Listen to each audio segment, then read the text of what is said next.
আসসালামু আলাইকুম সম্মানিত দর্শক, সকলকে ইউনুস এগ্রোর পক্ষ থেকে স্বাগতম। তো সবাই দেখতে পাচ্ছেন আমার স্মার্ট কৃষির প্রজেক্ট। আমার এই প্রজেক্টের বয়স বীজ লাগানো থেকে শুরু করে আজকে 51তম দিন।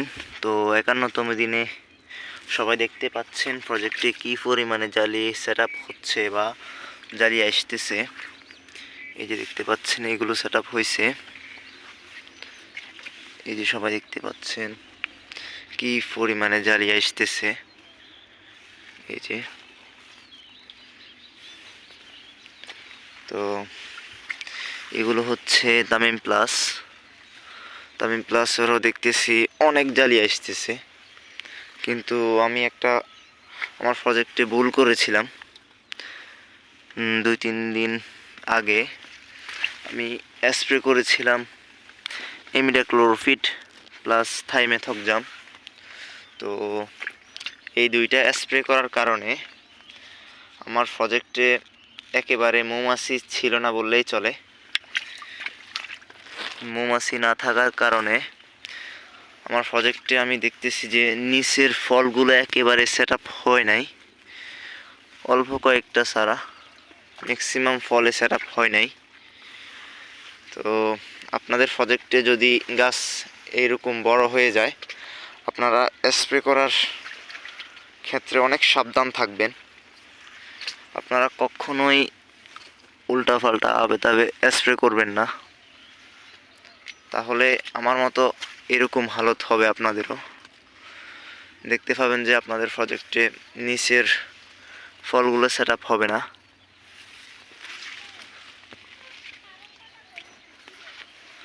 তো এখন আবার আলহামদুলিল্লাহ আজকে 2 দিন দেখতেছি মৌমাছি এসেছে। তো ইনশাল্লাহ আবার উপরে ফলগুলো সেট আপ হবে। আর 51তম দিনে দেখতেছি আমার গাছের গ্রোথ খুবই ভালো। এই যে সবাই দেখতে পাচ্ছেন এগুলো হচ্ছে তামিম প্লাস। তো আজকে আপনাদেরকে আমার প্রজেক্টটা ঘুরে দেখানোর চেষ্টা করব আমি। এই যে সবাই দেখতে পাচ্ছেন জালি, এই যে কিন্তু প্রথমে যেই পরিমাণে জালি আসছিল, কিন্তু ওই পরিমাণে জালি সেট আপ হয় নাই। না হলে প্রত্যেকটা গাছের গোড়াতে দেখতে পেতাম যে 3টা থেকে 4টা মিনিমাম 3টা জালি সেট আপ হতো, কিন্তু মৌমাছি ছিল না আমার প্রজেক্টে, এই জন্য জালিগুলো সেট আপ হয় নাই। এই যে সবাই দেখতে পাচ্ছেন এখন কি পরিমাণে জালি আসতেছে আর সেট আপ হচ্ছে। এই যে আর গাছের গ্রোথ আলহামদুলিল্লাহ অনেক ভালো। আমি পানি সেচ দিয়েছিলাম কয়েকদিন আগে। এই যে সবাই দেখতে পাচ্ছেন। তো আপনাদেরকে একটু আমি দেখানোর চেষ্টা করব। ওই পাশটাতে রয়েছে বাংলা সিডসের জাইন কুইন। এই যে সবাই দেখতে পাচ্ছেন জালি, এটা পচে যাবে। আপনাদের প্রজেক্টে পানির উপর যদি এরকম জালি পড়ে থাকে, এগুলো একটু উপরের দিকে উঠিয়ে দিবেন, না হলে জালিগুলো পচে যাবে। এই যে দর্শক দেখতে পাচ্ছেন এই যে জালি, আলহামদুলিল্লাহ আল্লাহ পাকের নিয়ামত। এই যে সবাই দেখতে পাচ্ছেন জালি সেট আপ কী পরিমাণে হচ্ছে, এই যে দেখতে পাচ্ছেন। তো এইবার আপনাদেরকে একটু আমি দেখানোর চেষ্টা করি আমার প্রজেক্টের জাইন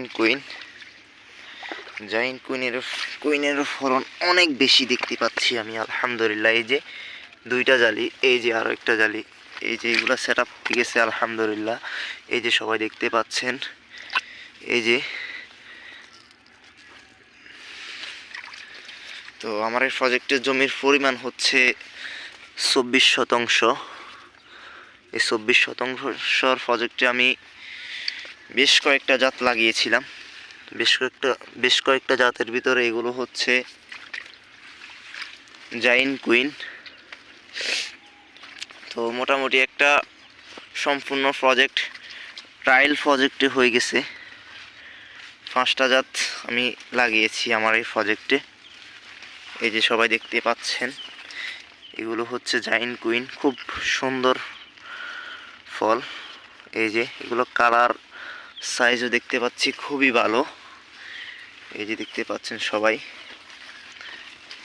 কি পরিমাণে জালি সেট আপ হয়েছে, বা যদি মৌমাছির সমস্যা না হতো তাহলে দেখতে পেতাম যে এখন অনেক জালি সেট আপ হতো। যাই হোক, ওইটা আল্লাহ পাকের ইচ্ছা, হয়তো এই জন্য হয় নাই। এই যে দেখতে পাচ্ছেন একসাথে 4টা জালি। তো আলহামদুলিল্লাহ আমার প্রজেক্টে এখন ভরপুর ফলন আসতেছে আমি যতটুকু দেখতেছি। তো সকলে আমার এই প্রজেক্টের জন্য দোয়া করবেন। তো আপনাদেরকে আরেকটু আমি দেখানোর চেষ্টা করি সামনের দিকে। এই যে এগুলো হচ্ছে জাইন্ট কুইন। জাইন্ট কুইনটা দেখতেছি আমি তামিম প্লাস থেকেও ভালো, এটা আমার অভিজ্ঞতাতে আমি দেখতেছি। তো হয়তো আপনাদের প্রজেক্টে তামিম প্লাসটা আর ভালো হতে পারে, কিন্তু আমার প্রজেক্টে আমি দেখতেছি এই 2টা জাতের ভিতরে জাইন্ট কুইনটা অত্যন্ত ভালো। এটার ফল সেট আপের হার অনেক বেশি, আর ফলের সাইজ, শেপ, কালার খুবই সুন্দর। এই যে দেখতে পাচ্ছেন সবাই 2টা জালি একসাথে সেট আপ হয়েছে। তো এই যে সবাই দেখতে পাচ্ছেন কি পরিমাণে জালি আসতেছে, প্রত্যেকটা গাছে অসংখ্য জালি। আর আমার এই প্রজেক্টের বয়স আজকে 51তম দিন। তো 51তম দিনে আপনাদেরকে একটু আমি দেখানোর চেষ্টা করি। একেবারে মাচার উপরে চলে যাচ্ছে গাছগুলো। এই যে সবাই দেখতে পাচ্ছেন একেবারে উপর থেকে প্রত্যেকটা গিটে গিটে জালি। এই যে দেখতে পাচ্ছেন প্রত্যেকটা গিটে গিটে। এভাবে যদি আপনাদেরকে আমি একটু নিচে দেখানোর চেষ্টা করি গাছটাতে কি রয়েছে, এই যে সবাই দেখতে পাচ্ছেন জালি, অসংখ্য জালি। আর এই যে দেখতে পাচ্ছেন এগুলো হচ্ছে জাইন্ট কুইন, বাংলা সিডসের জাইন্ট কুইনটা দেখতে পাচ্ছি যে অনেক ভালো জাত। তো সকলে আমার এই প্রজেক্টের জন্য দোয়া করবেন। আসসালামু আলাইকুম রহমতুল্লাহ।